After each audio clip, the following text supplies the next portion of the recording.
Good afternoon, everyone. So today we have the second live session for this remote sensing for natural hazard studies course. So today I have received only a few questions that we will start with. So you already know about the syllabus. So this is from the previous live session. So this particular course has 10 modules, and after each of the module, not each of the module, in fact, after each week, you have an assignment, right? So those assignments you need to complete and you have. So this is the second live session, and if we receive good questions in the next, if you want second or maybe the next live session, we can also have. But in the last live session, there were only a few students who were online. So we discussed some of the concepts.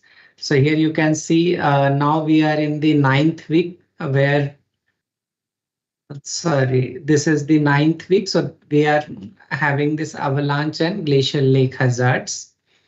And then we will have the landslide, liquefaction, and the last one is the drought.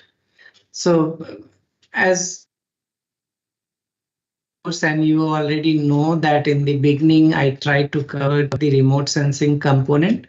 So that part I have covered, and then later on I have started discussing with about all the natural hazards. So in terms of natural hazards, I'll be covering flood, cryosphere, avalanche, glacial lake hazards, landslide, liquefaction, and drought. And particularly, what is the potential of geospatial technique in these natural hazard studies? So you already have all these slides with you. Now, I have received these two questions.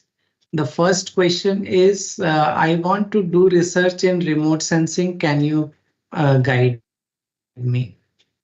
So I think the attendee is the Dr. K. Tirumala Lakshmi.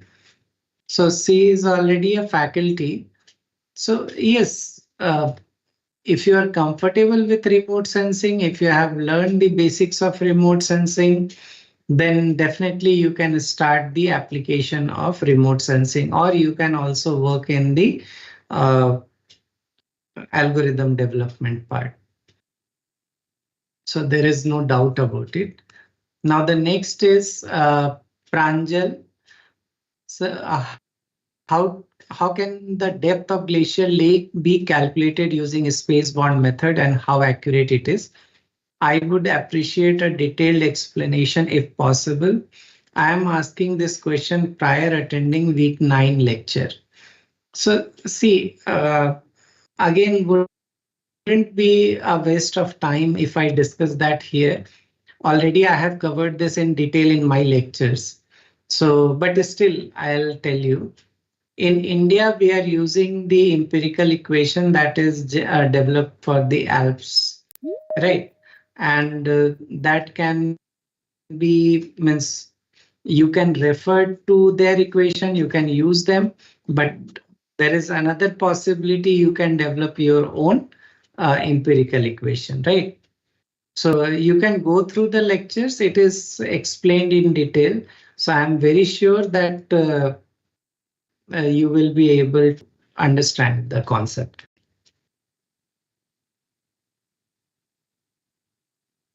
So if any question you have, then you can post it, right?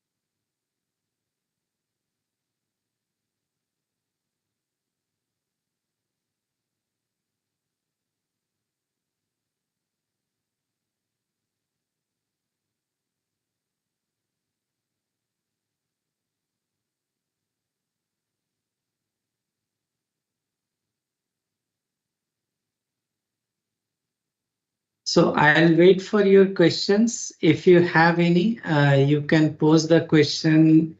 I think you are able to access the this Teams, and you can also ask through the YouTube. So whatever you feel like, you can ask your question.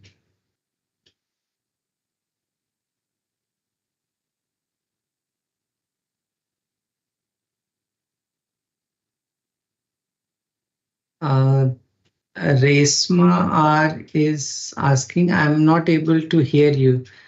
I I think it's audible. Maybe the technical team can check this.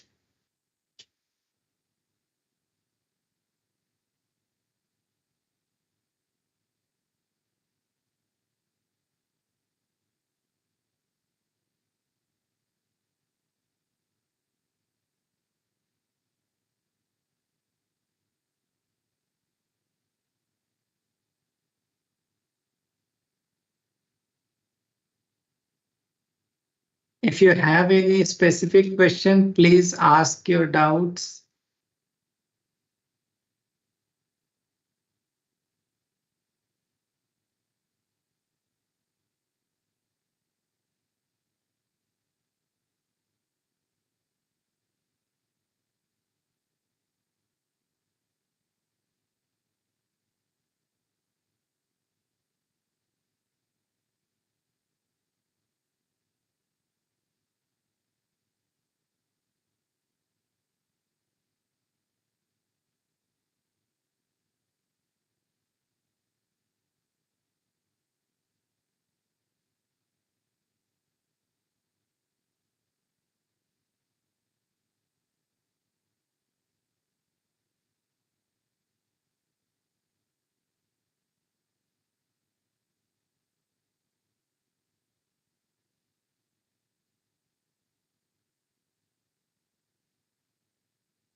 There is one more thing I would like to ask.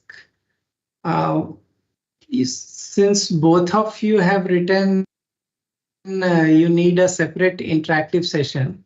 So if you want a separate session, I can give you some time. So for that, you need to write to me. You can send me an email, and then depending upon my availability, I will propose or I will suggest a time. And if it suits to you, then we can have the discussion.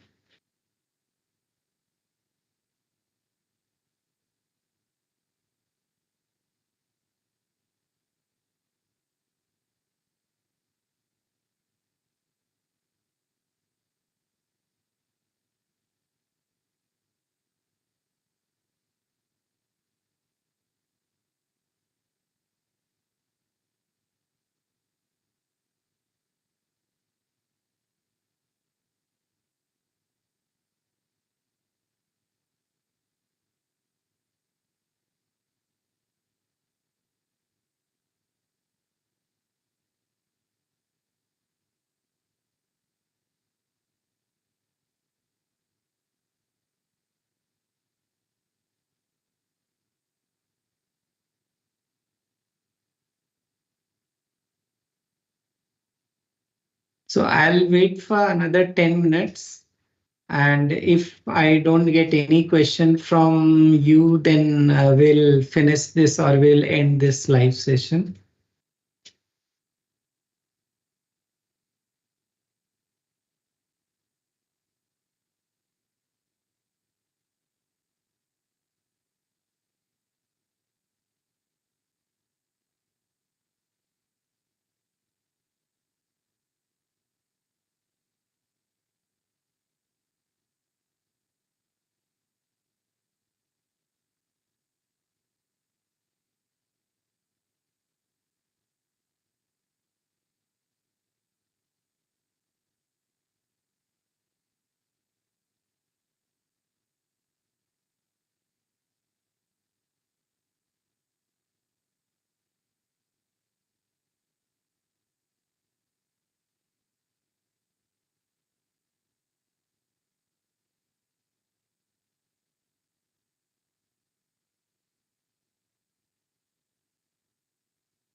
as you do not have any question, maybe we can end this session because there is no question in the YouTube as well as in this team.